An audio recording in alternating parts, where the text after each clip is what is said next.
Hi, in this video I will explain to you how to implement the set in order step of the 5S properly. At this stage, you should have only the item you need in the workplace. The goal is to locate these items in the best place. My grandmother used to say, "A place for everything and everything in its place." You can reach this goal by using shadow boards, labels, footprints, floor marking, trolleys, color code. Locate items by frequency of use to minimize the excess of movements, i.e. stretching and bending.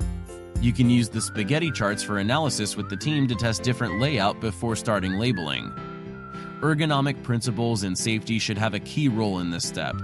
For example, if you have a very frequently used item, it is better to locate in a zone close to the point of use and between the shoulder and the pelvis.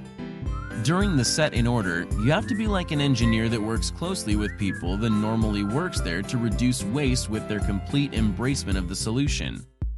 It is forbidden to force a solution in this stage. On the other side, keep in mind that the positions can be changed in the future.